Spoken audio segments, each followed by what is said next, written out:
Allah, maka ada dua kalimat itu yang harus kita dawamkan. Apa kalimatnya? Subhanallah bihamdihi, subhanallahil azim.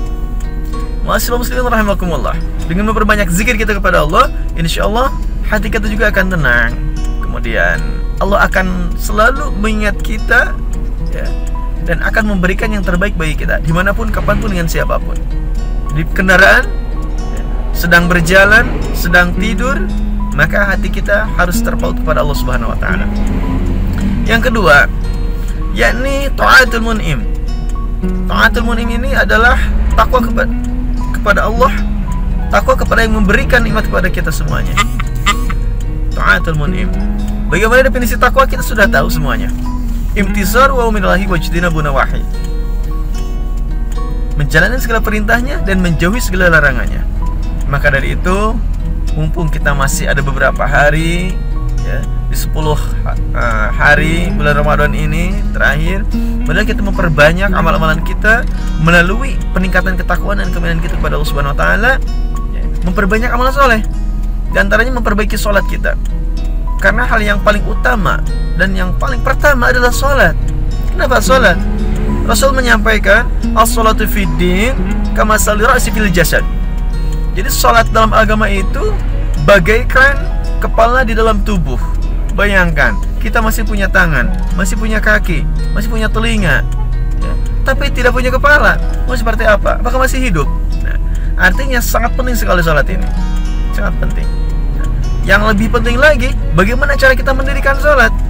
Mendirikan sholat itu adalah bagaimana nilai-nilai dalam sholat kita aplikasikan, kita implementasikan dalam kehidupan sehari-hari. Contoh kecil, ketika kita sujud, maka sujud itu adalah mengajarkan kita untuk merendahkan hati di hadapan orang lain dan merendahkan diri di hadapan Allah Subhanahu wa taala. Menghinakan diri di hadapan Allah Subhanahu wa taala. Maka ketika kita sujud dalam sholat, di luar sholat, kita jangan menjadi orang-orang yang sombong. Wala tamsi fil ardi maraha. Janganlah kau berjalan di muka bumi dengan sombong, kata Allah. Ma'asyiral muslimin rahimakumullah. Yang ketiga adalah hifdzul mun'im. Hifdzun ni'mah. Hifdzun ni'mah ini adalah bagaimana cara menjaga kenikmatan yang telah Allah berikan kepada kita. Dengan cara bersyukur, dengan cara menjaga kesehatan, memakai masker. Ini salah satunya. Tapi ingat, masker ini tidak hanya masker zahiriyah saja, tapi masker batiniyah. Apa? Ketika kita sujud dalam sholat, di luar sholat, kita jangan menjadi orang-orang yang sombong. Wala tamsi fil ardi maraha. Janganlah kau berjalan di muka bumi dengan sombong, kata Allah. Ma'asyiral muslimin rahimakumullah. Yang ketiga adalah hifdzul mun'im. Hifdzun ni'mah. Hifdzun ni'mah ini adalah bagaimana cara menjaga kenikmatan yang telah Allah berikan kepada kita. Dengan cara bersyukur, dengan cara menjaga kesehatan, memakai masker. Ini salah satunya. Tapi ingat, masker ini tidak hanya masker zahiriyah saja, tapi masker batiniyah. Apa? Ini Allah memberikan pelajaran bagi kita. Ketika kita memakai masker ini, maka masker batiniyah juga harus digunakan. Kita menutup mulut dengan adanya masker.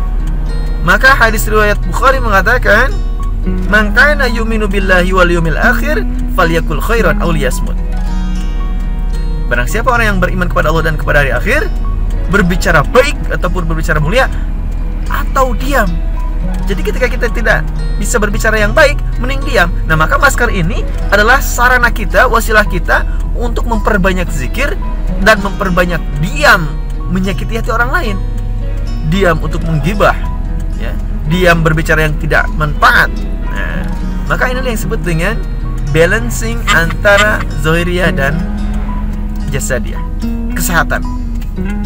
Selanjutnya, kita mesti banyak makan nutrisi halal dan thayyiban, makanan yang halal dan baik, ya. Kemudian makanan-makanan yang bergizi, gitu ya, yang memang untuk kebutuhan batiniah kita, jasadiyah kita, dan diperuntukkan untuk ibadah kita juga sama. Agar kita kuat, maka berolahraga, begitu ya. Kemudian menjaga kesehatan dengan baik, berbuka juga dengan makanan yang baik, sahur dengan makanan yang baik. Mohon maaf ketika ada beberapa di antara kita yang memang betul-betul menyukai makanan-makanan yang memang tidak baik bagi tubuh, hari ini mari kita mulai untuk menjauhkan diri dari makanan-makanan tersebut atau minuman-minuman tersebut atau hal yang dapat menyakiti zahiriyah kita. Nah, ma'asyiral muslimin rahimakumullah. Maka dari itu, mari kita berdoa bersama-sama kepada Allah Subhanahu wa taala. Mudah-mudahan dalam rangka pertemuan kita kali ini kita selalu mendapatkan lindungan, maghfirah serta hidayah dari Allah Subhanahu wa taala, sehingga mudah-mudahan saum kita diterima oleh Allah Subhanahu wa taala. Amin. Amin ya Allah ya rabbal alamin. Demikian, hasbunallahu wa ni'mal wakil. Assalamualaikum warahmatullahi wabarakatuh.